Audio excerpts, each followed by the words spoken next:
Di sini, di Sunway Medical Center, kami selalu siap untuk apa yang harus dilakukan hari ini. Apapun yang datang melalui pintu itu, kami selalu ada dan siap dalam sekejap. Karena apabila Anda bersama kami, yakinlah bahwa Anda berada di tangan yang tepat. Tidak terhitung pasien yang kami rawat setiap hari oleh para ahli terbaik di negara ini. Di antara mereka adalah pemimpin dari spesialis masing-masing.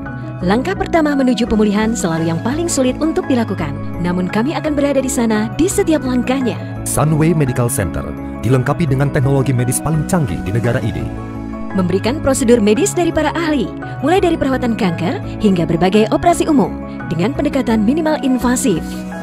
Menghapus akar masalah kesehatan Anda segera dengan presisi dan efektivitas.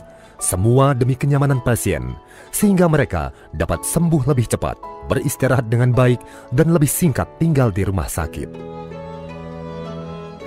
Kami ingin mendapatkan pasien kami kembali berdiri dan kembali ke kehidupannya. Tidak perlu mengeluarkan biaya untuk menyediakan peralatan rehabilitasi yang canggih, karena kesembuhan tidak ternilai harganya.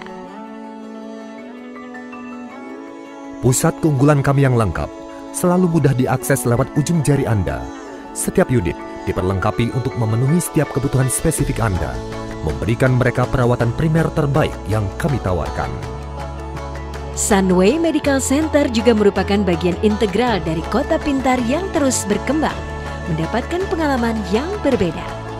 Bersenang-senang di bawah sinar matahari, bersantai di sepanjang hari, memberikan pendidikan berkualitas kelas dunia. Semua yang Anda butuhkan ada di sini, dalam jangkauan tangan. Kami telah melewati banyak hal dengan para pasien, tapi apakah yang membuat kami tetap terus berjalan adalah mengetahui bahwa kami membuat perubahan. Dan apa yang membuat hari-hari kami menjadi lebih ceria adalah melihat pasien kami keluar rumah sakit dengan tersenyum, lebih baik daripada ketika mereka masuk.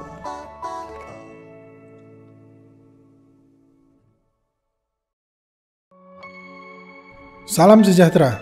Hari ini saya akan mempersembahkan kepada Anda proyek terbaru kami di Melaka, The Seal.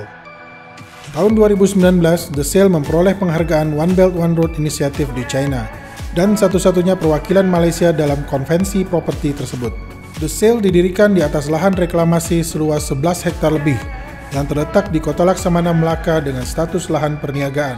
Desain arsitektural yang ditampilkan memperlihatkan 9 bangunan utama yang berdiri di atas sebuah landasan, menggambarkan 9 layar terkembang yang menggerakkan bahtera di tengah laut. Pada bagian yang menjadi landasan seluas kurang lebih 100.000 meter persegi, akan menjadi pusat perbelanjaan terbesar di Melaka, diperuntukkan sebagai pusat perbelanjaan bagi barang-barang bermerek luar dan dalam negeri. Total ketinggian masing-masing menara adalah 255 meter, yang terdiri dari 61 lantai. Di lantai 59 dan 60 pada bangunan utama terdapat The Moon, sebuah teater dengan layar 360 derajat. Di dalamnya Anda dapat melihat keadaan ruang angkasa kemanapun mata memandang, juga menampilkan suasana hutan maupun di kedalaman lautan seperti keadaan yang sebenarnya. Dengan menggunakan teknologi visual terkini dari Panasonic, pemandangan apapun yang Anda inginkan dapat ditampilkan secara sempurna di sini. Bagian teratas menara dipersiapkan untuk restoran dan bar yang menyediakan berbagai jenis makanan dan minuman dari seluruh dunia. Di lantai 15, terjajar melingkar kolam renang terpanjang di dunia sepanjang 460 meter. Anda dapat berenang dari satu bangunan ke bangunan lain tanpa halangan sambil menikmati pemandangan Selat Melaka. Kesembilan bangunan utama ini dibagi atas 3 peruntukan. 3 bangunan diperuntukkan sebagai kondotel, kondominium dengan pelayanan berstandar hotel berbintang. 3 bangunan lagi diperuntukkan bagi hotel mewah bintang 5, dan 3 bangunan lainnya diperuntukkan bagi perkantoran. Pelaksanaan pembangunan ini dibagi dalam 6 tahap. Pembangunan tahap pertama adalah galeri pemasaran berdesain songket emas. Pada bangunan seluas hampir 8.000 meter persegi ini, terdapat 10 unit ruang pamer dan restoran. Dan pada bagian depan desain arsitektur ini juga dilengkapi dengan teknologi visual dari Panasonic, yang pada malam hari akan menampilkan kekayaan budaya Melaka, sekaligus menjadikannya lokasi objek wisata bagi para turis. Dan sekarang, mari kita kembali ke atas, tepatnya ke lantai 59 dan 60, yang didesain menjadi sebuah jembatan berbentuk cincin yang menghubungkan ke 9 menara, serta menciptakan konsep globalisasi yang disebut Unity Skyring. Kami mempersiapkannya bagi orang-orang dari berbagai negara, Dan saat ini telah bergabung dengan kami antara lain dari Hong Kong, Beijing, Shanghai, dan Jepang. Terlihat dari sisi luar, seperti inilah penampakan keseluruhan Unity Skyring yang menakjubkan. Taman bertajuk Sky Garden yang indah terletak di lantai 15, yang juga terdapat sebuah aula konferensi. Aula ini dapat menampung 4.500 orang untuk sebuah pameran, expo, bahkan konser besar bertaraf internasional. Sekarang saya akan bawa Anda kembali ke lantai dasar, menuju ke bagian belakang dari mega proyek ini. Di sini kami mempersiapkan 72 unit pertokoan 4 lantai yang dilengkapi dengan lift di setiap bangunan. Pertokoan ini dibagi dalam 3 tema budaya, yaitu Timur, Barat, dan Malaysia. Data statistik tahun 2019 menyebutkan bahwa sebanyak 18 juta turis datang ke Melaka setiap tahunnya. Lokasi wisata Jonker Street saat ini sudah sangat padat dan tidak akan dapat lagi menampung para turis. Oleh karena itu, kami bangun lokasi berlatar belakang kekayaan budaya Melaka bagi para turis tersebut. Bangunan berwarna putih ini merepresentasikan budaya barat yang diwakili oleh Portugis, Belanda, dan Inggris. Bangunan dengan warna yang lebih gelap merepresentasikan budaya timur yang diwakili oleh Jepang dan Korea. Dan bangunan berwarna merah ini tentu saja merepresentasikan percampuran kebudayaan Melayu, Cina, dan India, yaitu kebudayaan Baba Nyonya Malaysia. Selanjutnya, mari kita lihat proyek ini secara keseluruhan. Lanskapnya memiliki desain yang futuristik namun modern, yang memberikan esensi sebuah taman modern yang dirancang dengan memenuhi rasio Green Building Index. Proyek ramah lingkungan ini menerapkan sistem pengangkutan limbah otomatis melalui pipa yang digerakkan oleh udara dan dilengkapi dengan sistem penampungan air hujan. Desain kamar berstandar bintang 5 yang mewah ini menggunakan lantai marmer dengan tembok berhiaskan ornamen berwarna emas dan desain jendela yang lebar mengarah ke Selat Melaka. Dan seluruh kamar mandi didesain dan dilengkapi dengan perlengkapan yang memberikan kenyamanan dan keamanan terbaik dari merek-merek internasional seperti Toto, Kohler, dan Yale. Sebagai penutup, saya berharap penjelasan saya tadi dapat memberikan gambaran yang cukup menarik. Sekali lagi, saya ingin mengucapkan terima kasih atas waktu yang diberikan pada saya untuk mempersembahkan The Sail Melaka, kebanggaan era globalisasi. Terima kasih.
Shalom saudara yang terkasih dalam Tuhan Yesus Kristus. Kita bersyukur oleh karena kasih karunia Tuhan kita masih bisa berfellowship dan berjumpa dalam acara penyegaran rohani yang diselenggarakan oleh FKUK. Mari sebelum kita masuk di dalam ibadah kita siapkan hati dan pikiran kita. Kita percaya di tengah-tengah tantangan global saat ini yang terjadi di dunia saat ini, biarlah orang percaya semakin kuat, dikuatkan dalam iman, harapan kepada Yesus Kristus dan tetap melakukan apa yang Tuhan kehendaki. Amin. Mari kita satu di dalam doa. Tuhan Yesus, kami bersyukur karena anugerah-Mu yang besar. Karena darah anak domba Allah, darah Yesus Kristus yang tercurah di kayu salib, sehingga kami dikuduskan, kami beroleh persekutuan dengan Bapa dan saudara-saudara seiman hari ini.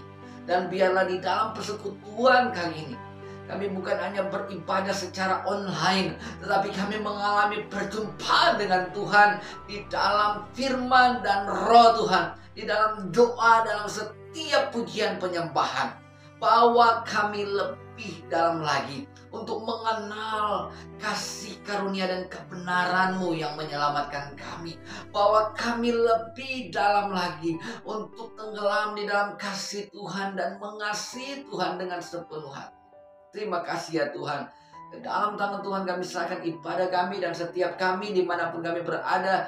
Meskipun kami terpisah oleh jarak dan waktu, tetapi kami percaya Tuhan Engkau maha hadir. Sehingga yang lemah Engkau kuatkan, yang sakit Engkau sembuhkan, yang dalam keadaan berbeban berat Engkau memberikan kelegaan, mujizat dan keajaiban menjadi milik setiap kami yang percaya.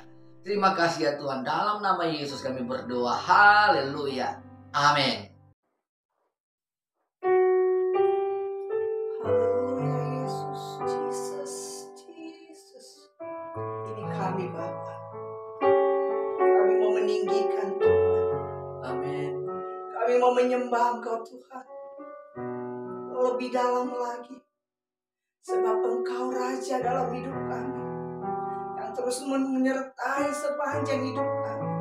Kami mau menyembah Engkau Bapa. Bapa yang baik. Haleluya. I ever wonder how much I love you. Every day I sing in your praises, giving all to you. I never want to be far away from you. And I go, I stay, find your love reaching out to me. Jesus, I'm in love with you. Jesus, I'm in love with you. Take me deeper, deeper.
Jesus, I'm in love with you. Take me deeper, deeper in love with you.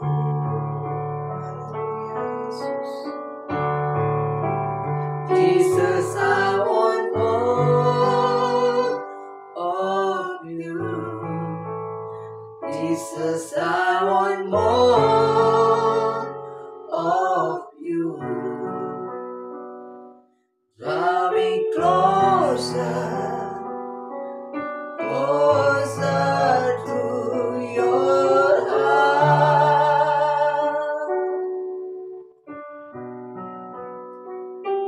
Draw me closer, closer to your heart.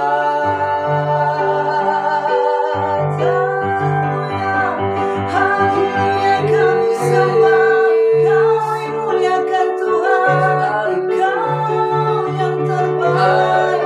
Haleluya, kami sembah Engkau Tuhan, kami sembah Engkau Yesus, Raja segala raja.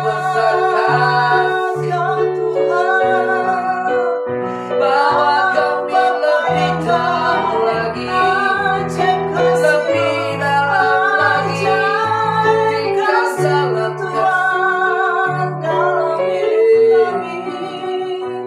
Kami sembah, kami bersyukur. Haleluya, Yesus Tuhan. Kami mau terus menyembah Engkau Kami Tuhan. bersyukur atas Sembah Engkau Tuhan. Kami Hidup kami bersyukur Tuhan, atas kami kasih. punya kerinduan lebih dalam bersyukur lagi atas menyembah Engkau kebaikan. Tuhan. Kami bersyukur, kami bersyukur. Haleluya. Aja Engkau Tuhan. Tak pernah berhenti bertolongan. Haleluya. Kasih-Mu Kau mengasihi selalu kami yang baik. lebih lagi, lebih Kasih dalam. Tuhan, kami bersyukur oleh cara-Mu. Kami dikuduskan oleh Yesus Tuhan. Kami diampuni. Haleluya, terpujilah Nama-Mu Tuhan. Kau ajaib, Kau Bapa yang baik. Kami bersyukur, kami berterima kasih buat berkat-Mu yang ajaib. Haleluya, Yesus, Yesus, kami mau terus memuliakan-Mu. Terima kasih, Haleluya, Layak haleluya, Yesus. Yesus, kami merasakan jamahan-Mu Tuhan. Kami merasakan dekapan-Mu Tuhan. Engkau memeluk kami Bapa. Engkau menjamah hati kami, mengubahkan hidup kami. Kau Bapa yang baik. Amin. Kau Bapa yang teramat baik dalam hidup kami. Yes, Lord. Engkau baik Bapa. Kau baik dalam hidup kami Tuhan.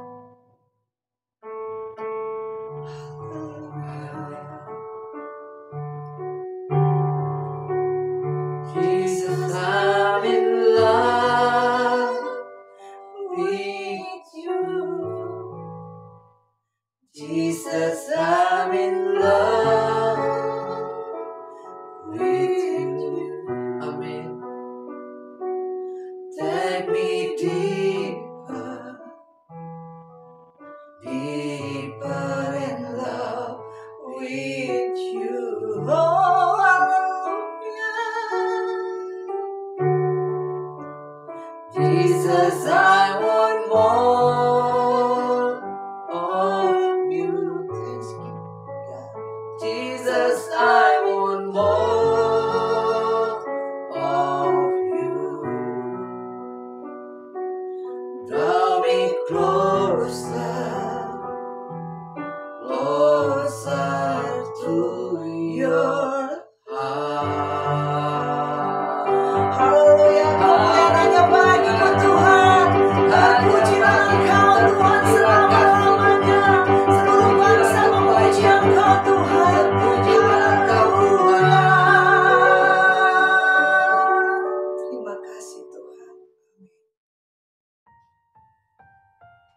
Shalom saudara yang terkasih dalam Tuhan, bersama saya Pastor Karto Rotikan dalam acara FKUK. Saat ini kita akan membahas tentang tema milikilah wahyu. Namun sebelumnya mari kita satu di dalam doa.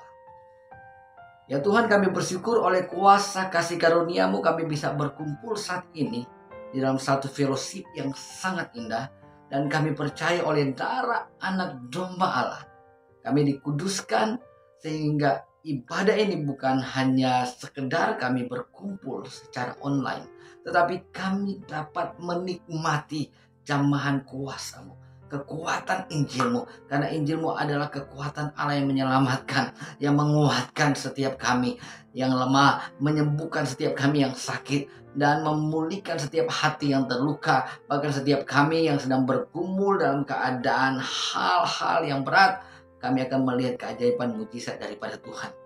Berbicaralah bagi kami di dalam nama Yesus Kristus. Haleluya. Amin.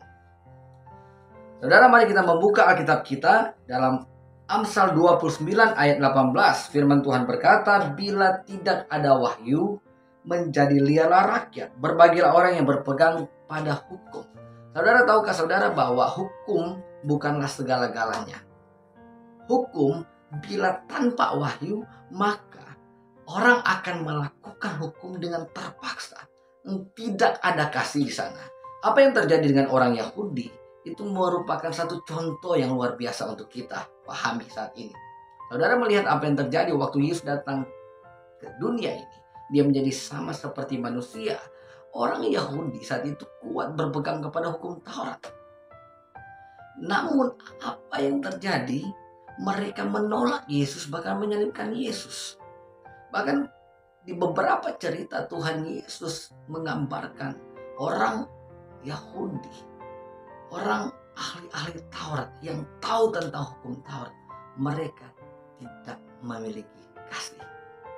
Karena itu yang terpenting bagi kita adalah kita melihat tentang kebenaran, tentang wahyu ini. Wahyu harus di atas hukum, sehingga kita menemukan roh, kekuatan, spirit di dalam melakukan hukum, saudara. Kalau tidak ada wahyu, kata firman Tuhan, menjadi liarlah rakyat. Kata liar di sini dalam bahasa Ibrani dikatakan para, diterjemahkan ke bahasa Inggris perish. Perish yang artinya destruction, namun destruction seperti gedung bertingkat yang dihancurkan. Dia hancur perlahan-lahan mulai dari bawah terus ke atas, dia hancur. Pak, seperti gitu. Atau seperti bayang-bayang kita melihat makin lama makin hilang. Jadi saudara, wahyu sangat penting dalam kehidupan kita. Kalau kita tidak memiliki wahyu, maka makin lama engkau akan hilang damai sejahtera, hilang sukacita, hilang kebahagiaan. Kalau kita tidak memiliki wahyu, maka apa yang ada pada kita akan dicuri, dibunuh, dan binasakan, bahkan sampai tubuh kita. Karena itu wahyu sangat penting, saudara. Nah, berbicara tentang wahyu, apa sih arti wahyu itu? Wahyu di dalam bahasa Inggris disebut vision, saudara. Vision adalah sesuatu di dalam perjanjian lama, di mana Tuhan memberikan vision kepada para nabi. Para nabi menjadi penyambung lidah Allah. Para orang-orang beriman, tokoh-tokoh beriman, ketika mereka melihat vision, mereka melihat mimpi, mereka mendengar apa yang Tuhan sampaikan. Jadi mereka akan dituntut untuk melakukan apa yang Tuhan mau. Vision berbicara tentang suatu penglihatan yang mengandung pesan penting daripada Tuhan, yang mengandung kebenaran, yang mengandung kehendak Tuhan, yang mengandung hikmat Tuhan untuk dilakukan, saudara.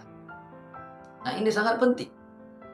Nah, ketika seseorang nabi atau orang percaya di perjanjian lama mendapat vision, seperti Gideon mendapat vision, maka dengan 300 orang dia dapat mengalahkan berlaksa-laksa pasukan Amalek dan orang-orang yang menjadi lawan orang Israel saat itu. Nah, saudara terkasih dalam Tuhan Yesus Kristus, bahwa ini sangat penting. Dengan vision, maka Daud bisa melihat Goliat sudah diserahkan Tuhan ke dalam tangannya. Dengan wahyu, maka Daud bisa melakukan perkara-perkara yang besar.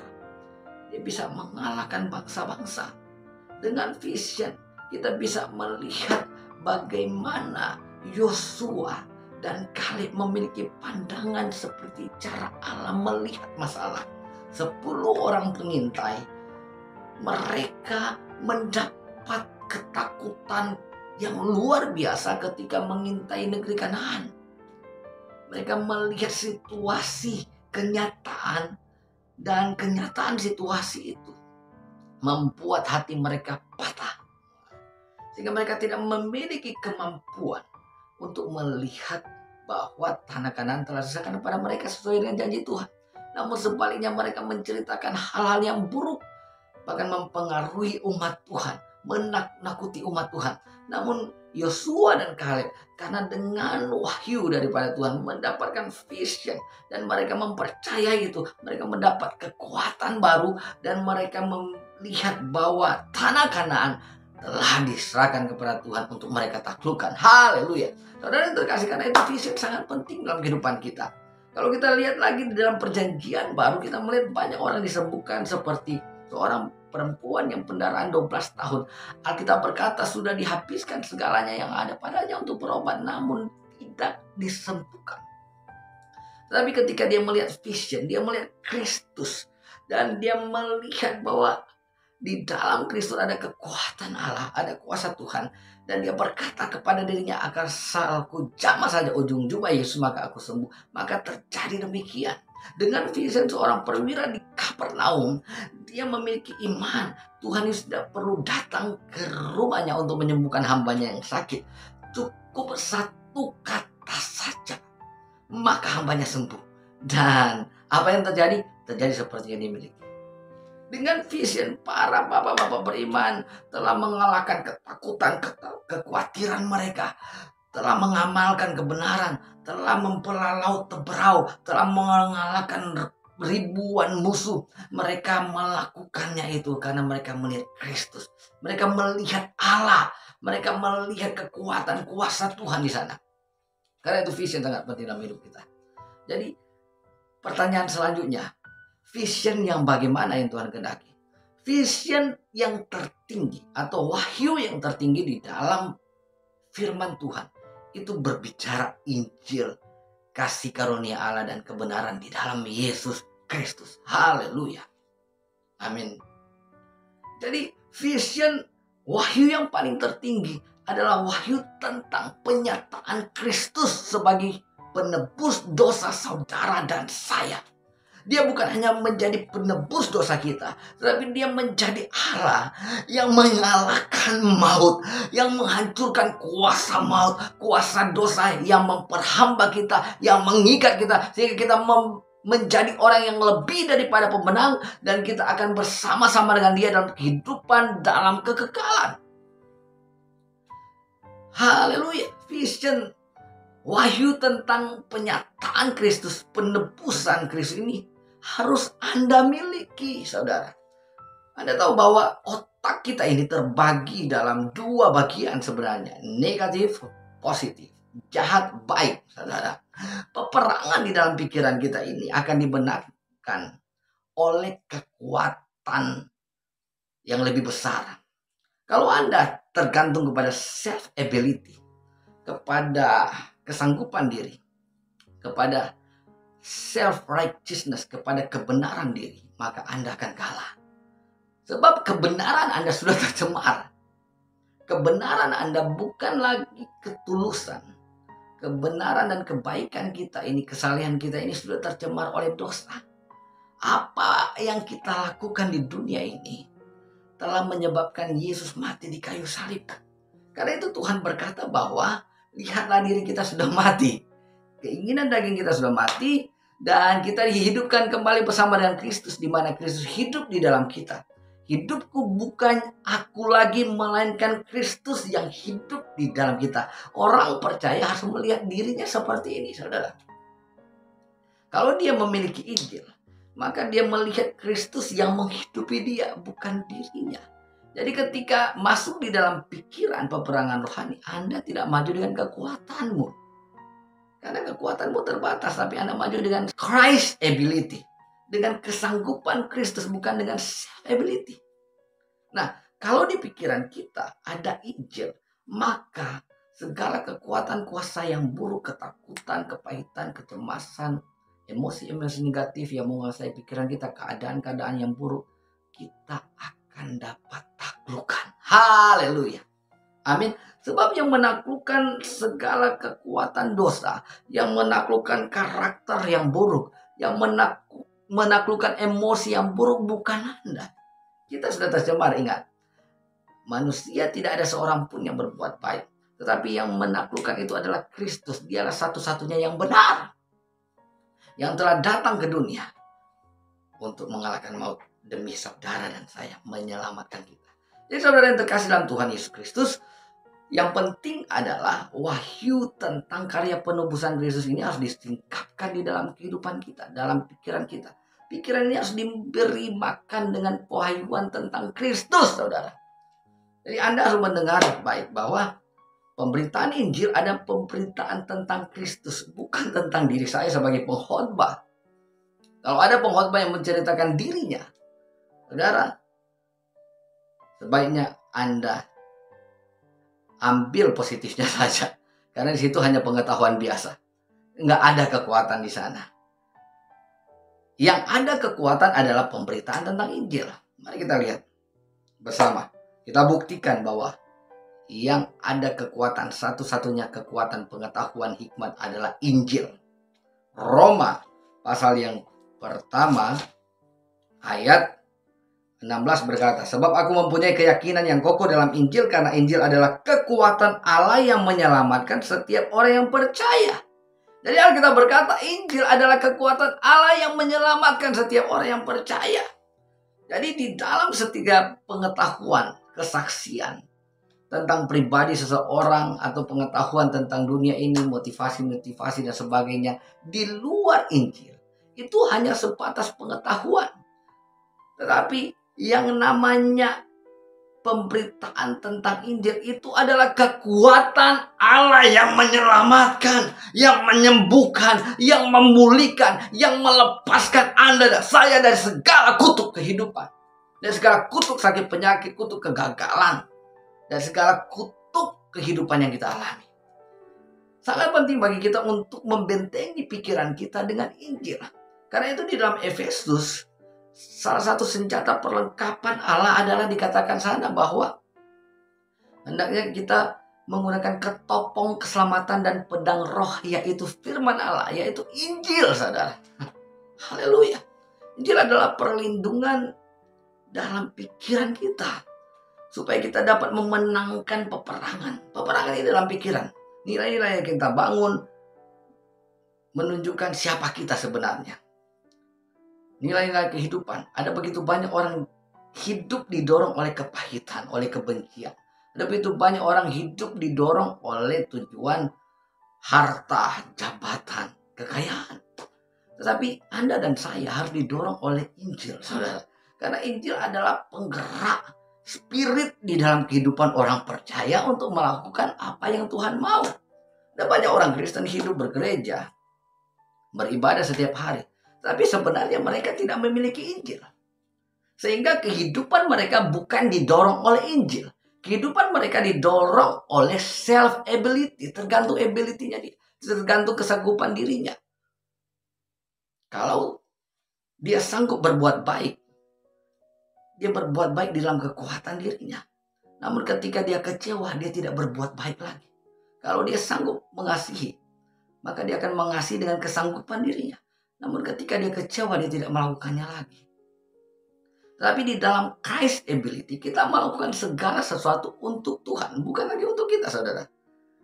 Bukan lagi self-center, tetapi Christ-center. Itulah kekuatan Injil mengarahkan kita kepada Christ-center. Mengarahkan kita kepada kesanggupan Kristus, kepada karyanya yang sudah selesai di kayu salib menyelamatkan Anda dan saya. Kalau kita bersandar kepada self-ability, kekuatan kita terbatas. Dan iblis akan mengobrak-abrik pikiran kita.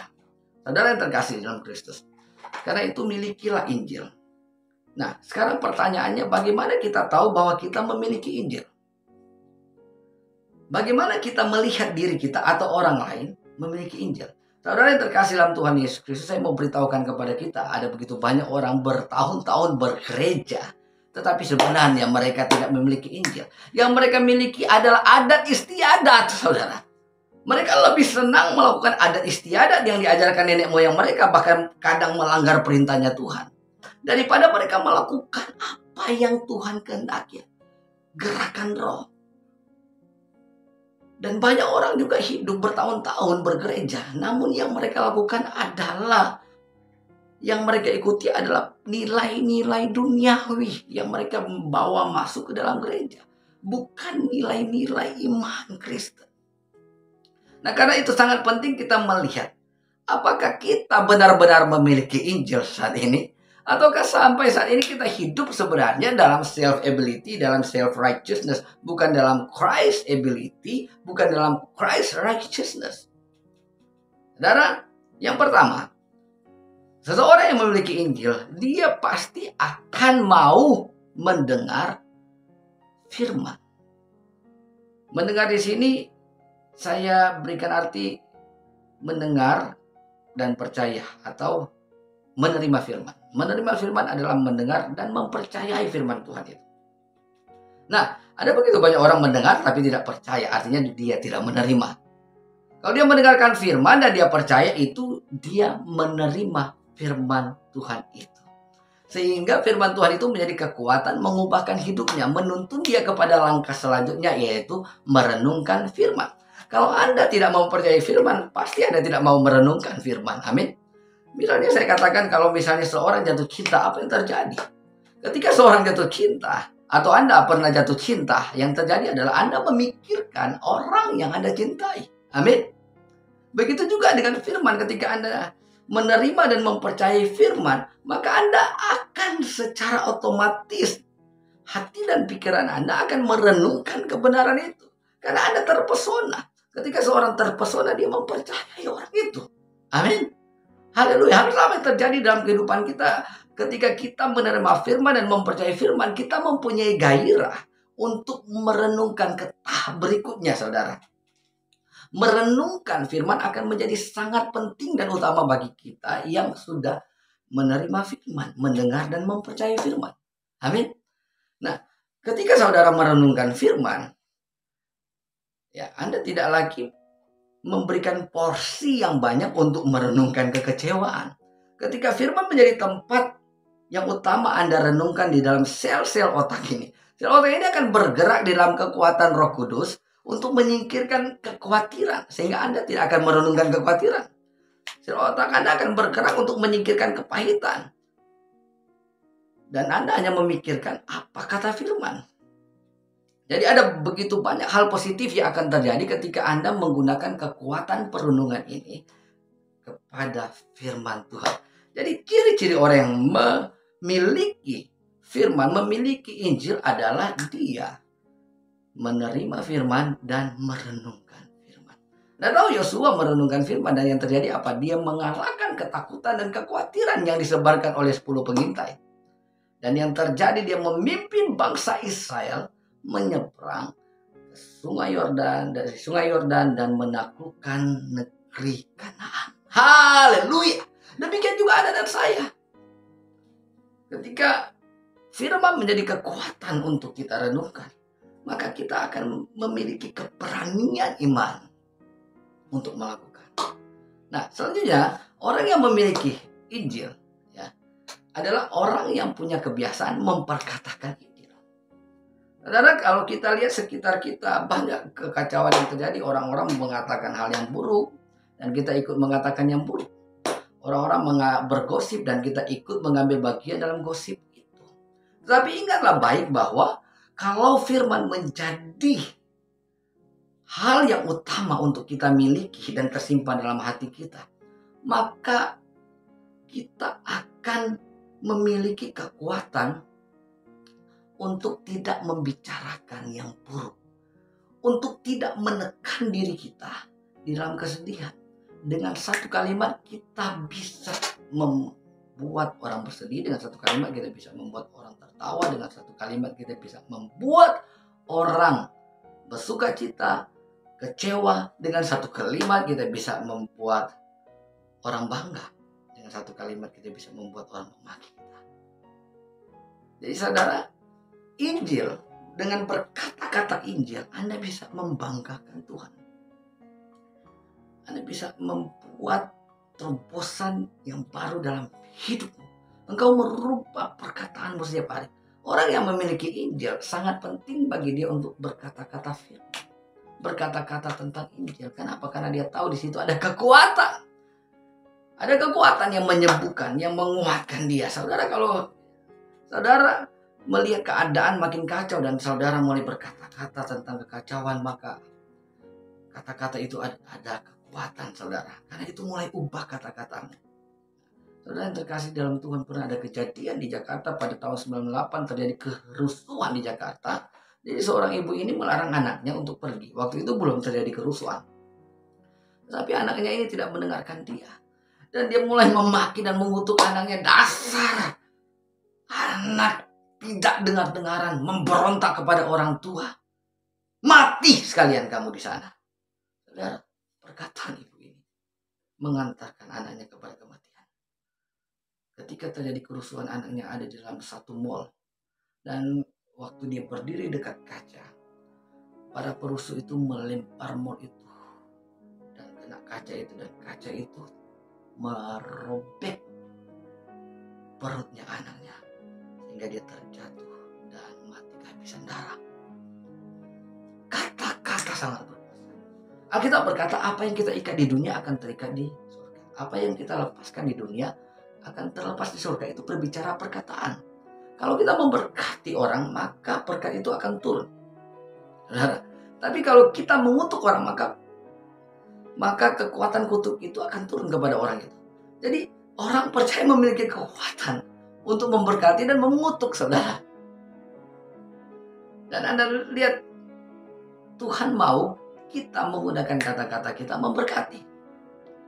Dunia saja mempunyai kekuatan itu. Setan mempunyai kekuatan itu. Mantra-mantra, ilmu pelet, santet itu kan dikerjakan dengan perkataan, saudara. Ya, perkataan. Tetapi semua kekuatan kuasa kegelapan itu dibatalkan dengan perkataan imanmu. Kalau Anda berusaha dan orang punya usaha dan orang menggunakan mantra, perkatakanlah iman. Hancurkan kekuatan kuasa mantra itu di dalam kuasa darah anak domba Allah. Jangan Anda berdiam diri, saudara. Hanya berdoa dan minta tolong, Tuhan, tolong saya. Tapi gunakan kuasamu di dalam Yesus sebagai anak Allah. Alkitab berkata kita diberi kuasa menjadi anak Allah. Haleluya, saudara yang terkasih. Oke. Selanjutnya, jadi orang yang memiliki Injil, selain dia memiliki kebiasaan menerima firman, merenungkan firman, dia juga menjadi penting untuk berkata-kata tentang firman. Haleluya. Nah, selanjutnya yang keempat, ciri-ciri orang yang memiliki Injil adalah dia menceritakan itu. Dia tidak bisa menahan dirinya untuk tidak bersaksi tentang Injil. Karena itulah desain orang percaya. Orang percaya dipanggil untuk menjadi saksi.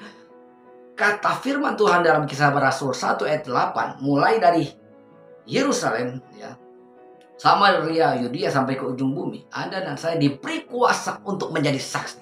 Jadi kuasa, dunamis itu akan bekerja ketika Anda menceritakan Injil, saudara. Bukan hanya kepada diri sendiri, berkata-kata kepada diri sendiri, tapi juga kepada orang lain. Ketika Anda berkata-kata kepada orang lain tentang Injil, maka Injil adalah kekuatan Allah untuk menyelamatkan orang itu, menyelamatkan dirimu.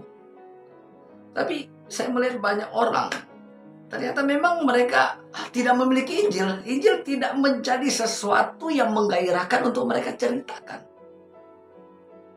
Orang yang memiliki Injil benar-benar di dalam dirinya akan mengalir aliran kehidupan dan melihat bahwa sangat penting bagi dia orang lain mendengar tentang Injil. Amin, saudara yang terkasih dalam Tuhan.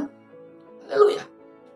Di sini kita belajar bagaimana kita melihat bahwa Injil, pewahyuan sangat penting dalam kehidupan kita orang percaya. Dan pewahyuan yang paling utama adalah tentang Injil. Dan ini harus kita miliki, saudara. Karena Injil adalah kekuatan Allah yang menyelamatkan. Anda tahu bahwa orang percaya diberi kuasa. Jadi di dalam diri kita ada roh Tuhan. Roh Kristus yang mendiami kita. Dan roh itu adalah kekuatan.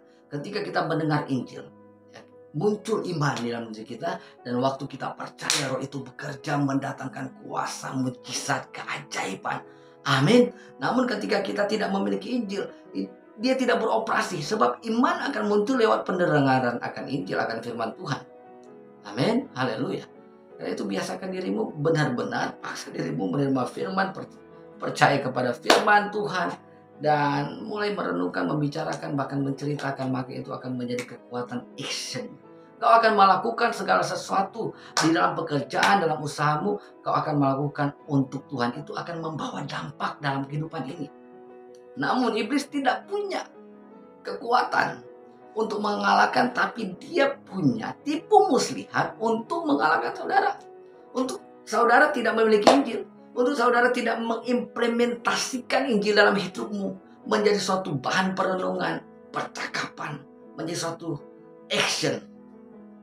Nah, saya akan memberikan gambaran hal ini seperti ini. Mungkin Anda pernah menonton sirkus.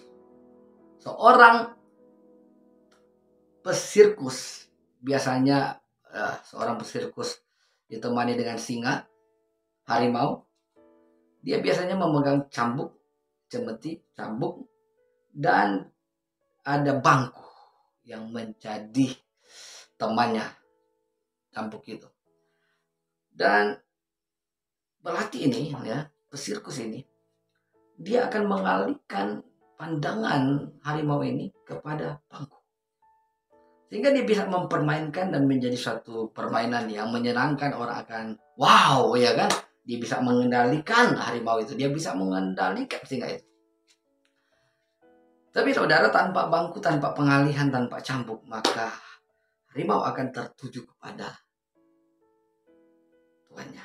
Dan kita berkali-kali mendengar cerita bahwa banyak pesirkus yang diterkam oleh harimaunya sendiri. Karena tidak ada lagi pengalihan. Nah, saudara yang terkasih dalam Tuhan, Anda dan saya mempunyai roh Kristus. Singa Yehuda ada di dalam diri saudara. Tetapi kenapa itu tidak bekerja? Tetapi kenapa itu tidak terimplementasi kuasanya dalam kehidupan? Karena Anda ditipu oleh iblis. Sama seperti pelatih tadi, pemilik singa itu menipu dengan bangku dan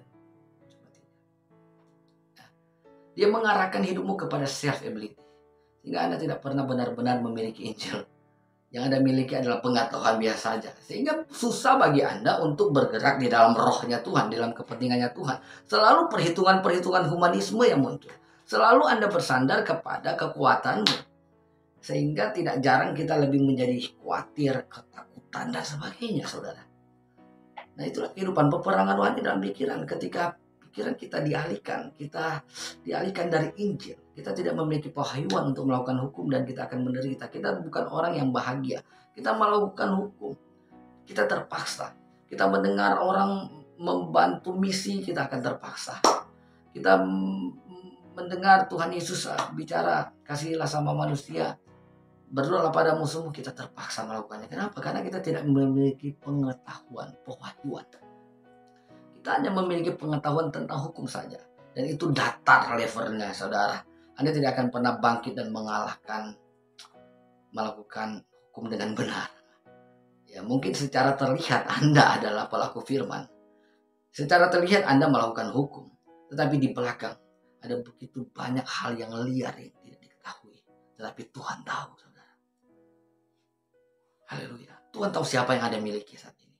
Karena itu saya mau mengajak saudara saya untuk mari kita renungkan. Apakah kita sudah benar-benar memiliki Injil dan menghidupi Injil itu? Kalau kita sudah memiliki Injil, dengan sendirinya akan bertumbuh. Saudara tahu bahwa Yesus datang menghancurkan kuasa maut. Dia telah mengubah saudara dari gelap kepada terang. Dia telah mengganti pohon yang dosa dalam hidupmu menjadi pohon yang kudus. Dan ketika Anda memiliki Injil, maka Anda akan berbuah. Dengan sendirinya akan membuah. Anda lihat, tidak ada pohon yang berbuah terpaksa. Kalau dia sudah memiliki air, kalau pokoknya akarnya sudah mendapatkan air, pasti dia berbuah. Kalau Anda memiliki Injil, pasti berbuah, pasti melakukan hukum. Bukan karena terpaksa, tetapi karena Anda terpesona kepada Injil. Karena Anda terpesona kepada kasih Allah. Allah begitu mengasihi, dia telah datang ke dunia dan menghancurkan maut demi saudara dan saya. Dia telah mati di kayu salib karena dia sangat mengasihi hidupmu. Kurang apa lagi Tuhan terhadap hidupmu? Ya. Dan Tuhan tidak mau engkau hidup di dalam kekuatan self-ability-mu. Kalau engkau hidup dalam kekuatan self-ability-mu, kau akan berhadapan dengan si jahat yang akan datang membunuh, mencuri, membinasakan. Dia akan mencuri sukacitamu, damai sejahteramu, mencuri segala apa yang ada padamu. Tetapi percayalah Tuhan sangat mengasihimu dan dia tidak mau engkau jatuh di dalam hal yang seperti itu. Dan dia ingin engkau bangkit dan milikilah apa yang sudah Allah berikan kepadamu lewat Yesus Kristus, lewat Injil, karya penebusanmu. Biarlah Injil itu disikapkan dalam hidupmu sehingga kau menjadi orang-orang yang lebih pemenang, menjadi orang-orang yang membawa dampak di dalam kehidupan di mana Anda berada. Anda melakukan segala sesuatu untuk Tuhan dan itu sangat menyenangkan. Misi Tuhan tergenapi dan tempat di mana Anda bekerja diubahkan. Orang-orang melakukan kehendak Allah karena kehadiran. Haleluya. Terima kasih dan kiranya Tuhan menolong kita semuanya. Mari kita berdoa. Tuhan Yesus, sampai berdoa dalam nama Tuhan Yesus yang penuh kuasa, yang telah menghancurkan maut. Kalau setiap kami yang ada ini mempunyai masalah keterikatan, kebiasaan buruk, biarlah Engkau hadir melepaskan kami. Dan biarlah kuasa-Mu menyembuhkan setiap kami yang sakit, memberikan semangat bagi mereka yang patah hati. Dan Tuhan Yesus menolong, memberikan keajaiban bagi mereka yang berbeban berat. Hamba berdoa dalam nama Yesus untuk setiap kami yang mendengarkan, supaya mereka hidup memiliki Injil. Karena Injil adalah kekuatan Allah yang menyelamatkan, menyembuhkan, melindungi, dan memberi kemenangan. Terima kasih Tuhan Yesus, Kau sangat baik. Inilah doa kami. Dan biarlah Roh Kudus, Roh damai sejahtera, memenuhi hati kami. Haleluya. Amin. Terima kasih. Tuhan Yesus memberkati kita semuanya. Haleluya. Mari kita menaikkan doa syafaat kita di dalam iman kepada Tuhan Yesus Kristus. Tuhan Yesus, kami bersyukur atas kasih karunia-Mu. Kami dapat bersatu hati saat ini untuk mendoakan bangsa Indonesia, Malaysia, dan dunia. Kami berdoa untuk Presiden Joko Widodo, para menteri, gubernur, bupati, bahkan camat dan RT RW, supaya mereka sikap, tanggap, dan cepat dalam menyelesaikan kasus-kasus COVID sehingga Indonesia dapat bangkit, tumbuh, menyelesaikan perekonomiannya dan menjadi negara yang maju, yang berdaulat. Kami berdoa juga Tuhan Yesus memberkati Perdana Menteri Ismail Sabri dan jajaran kabinetnya untuk dapat menyelesaikan pandemi di Malaysia sehingga Malaysia juga dapat keluar dari keadaan yang buruk dan menangani kasus-kasus dengan baik dan Malaysia bisa meningkatkan ekonominya kembali. Berkati juga para duta besar, Bapak Hermono dan staf KBRI. Mereka adalah perwakilan bangsa ini di negeri Malaysia untuk menyelesaikan segala urusan-urusan warga negara Indonesia yang ada di Malaysia. Biar Tuhan menolong mereka untuk dapat melakukan tugas dan tanggung jawabnya. Tuhan Yesus untuk melindungi warga negara Indonesia dan menolong segala kasus-kasus yang terjadi di sana. Dan biarlah semuanya berjalan dengan baik. Engkau memberikan mereka kekuatan, kesehatan, hikmat di dalam memutuskan, di dalam menyelesaikan segala persoalan-persoalan yang ada. Engkau memberkati mereka, melindungi dari segala hal yang jahat. Terima kasih ya Bapak. Kami juga berdoa supaya Tuhan pemulihan perekonomian dan kesejahteraan rakyat di Malaysia, bahkan di Indonesia segera terjadi. Sudah terlalu lama berada di dalam keadaan pandemi Tuhan. Biarlah Tuhan masyarakat kembali dipulihkan usahanya, perekonomiannya, aktivitasnya bisa normal kembali. Tuhan tolong biar keajaiban-Mu terjadi. Kami berdoa juga agar terjadi kedamaian di antara suku, etnis, dan umat beragama, baik yang ada di Indonesia maupun yang ada di Malaysia. Kami berdoa untuk apa yang terjadi di Papua akhir-akhir ini. Gerakan separatis mulai melakukan hal-hal yang kejam. Kami berdoa supaya Tuhan Yesus, pemerintah Indonesia dapat menanganinya dengan baik. Kami berdoa supaya kedamaian, kami perkatakan damai sejahtera, ada di Indonesia, ada di Malaysia. Keamanan, keselamatan terjadi di Indonesia, terjadi di Malaysia. Terima kasih Bapak. Kami juga berdoa untuk penanggulangan COVID-19 di Indonesia dan Malaysia. Biarlah Tuhan Yesus memberkati para dokter, tenaga medis, dan semua pekerja klinik, rumah sakit, dan tempat-tempat vaksinasi, para ilmuwan dan staf laboratorium, petugas pemakaman, para volunteer dan donatur, serta semua yang bekerja dan relawan-relawan baik dalam melakukan penanggulangan COVID. Lindungi mereka, sertai mereka. Mereka adalah ujung tombak dalam penanganan COVID ini. Biarlah Tuhan Yesus tidak ada lagi tenaga medis, relawan yang meninggal, tetapi Tuhan Yesus, COVID ini dapat segera diselesaikan di dalam nama Yesus. Begitu juga dengan warga Malaysia dan Indonesia, supaya mereka punya kesadaran untuk vaksin. Tuhan jamah mereka yang belum vaksin agar mereka melakukan dengan segera. Kami juga berdoa menyerahkan ke dalam tangan Tuhan para pendeta, rohaniawan, biarawati, pastor yang masih terpapar COVID, supaya Tuhan melindungi mereka. Dan kami tolak segala roh maut, dan Tuhan Yesus menjamah mereka agar disembuhkan dari sakit COVID ini, dipulihkan sehat kembali. Kami berdoa supaya kesuksesan baik Indonesia, Malaysia menangani COVID segera terjadi di dalam nama Tuhan Yesus. Terima kasih Bapak. Kami berdoa juga menyerahkan ke dalam tangan Tuhan untuk keluarga, perlindungan untuk para lansia yang ada di Malaysia, keluarga-keluarga yang ada di Malaysia yang tergabung dalam FKUKI. Kami serahkan ke dalam tangan Tuhan Yesus, supaya Tuhan Yesus menyertai, memberkati dalam keadaan apapun. Pemeliharaan Tuhan semakin sempurna.